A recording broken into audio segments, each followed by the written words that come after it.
My name's Rusty James. I live here in Fayetteville, North Carolina. I was in the military for 10 years with the National Guard.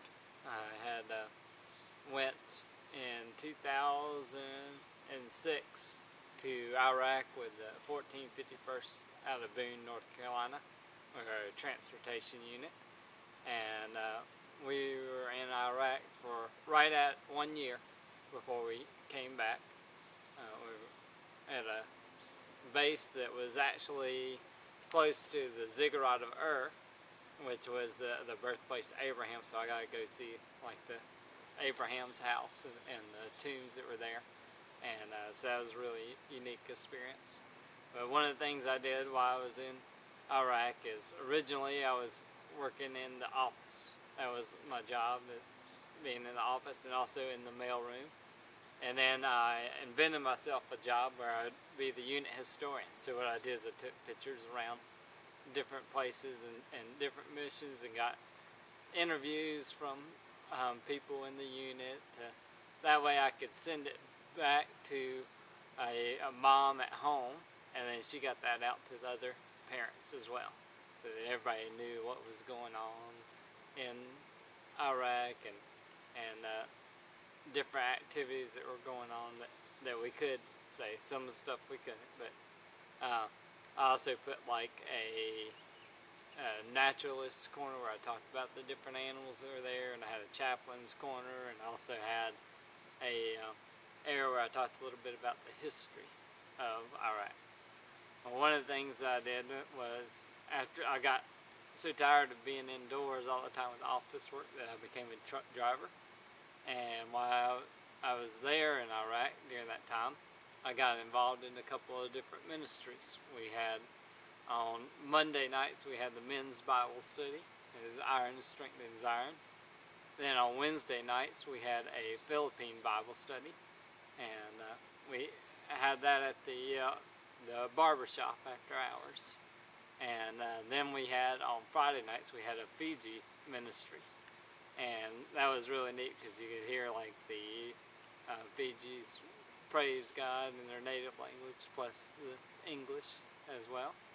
And then occasionally on Sundays, I would get to come to the Middle Eastern study.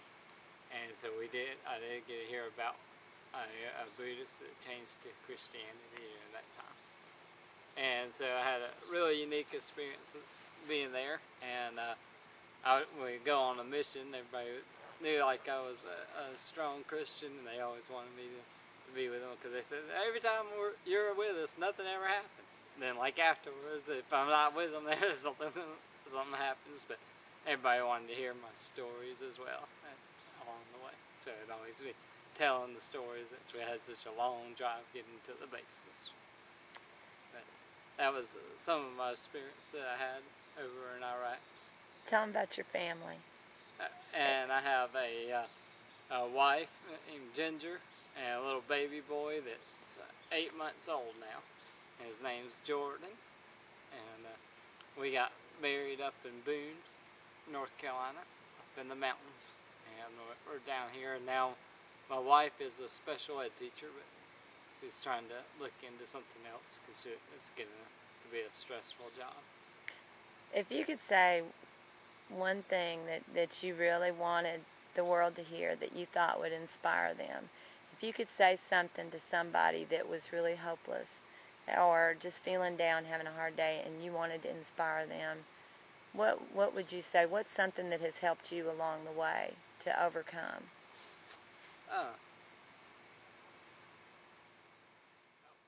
One of the things that kept me going is I always like being around people. I needed to have other people around, and so being over there and getting involved in different ministries helped me with like my slower times and just times when there wasn't much to go on, and it just would strengthen me up for the rest of the week. And so it was really just being around other people, having discussions and talking about things that maybe I don't understand from the Bible. But also, we were at one time where we didn't have a place to live before moving down here, and so it was really hard keeping God first at that point. And I think it was like our friends and family that helped encouraging us, and two and more would gather and pray over us, and so that's what helped us through there, because we would have like a bill application off the Appalachian Trail. That's where I lived, on the Appalachian Trail, in the tent. And, so it was a rough time, like leaving from Boone, but we made it through, and now we got like our son and a good life down here. Just hope that one day we can get back up to the mountains. That's pretty awesome, Rusty. So that's, I hear that not only can you tell people that being around others is an inspiration, it's really important for you to have the support of other people and to not make yourself be alone. But I also hear you saying that you can really relate to people who are in a struggle and have been through a hard time because you've been through one yourself, huh? Yes. Well, thank you very much, Rusty. It's an honor to meet you, and I thank God that you're one of my angels. Thanks.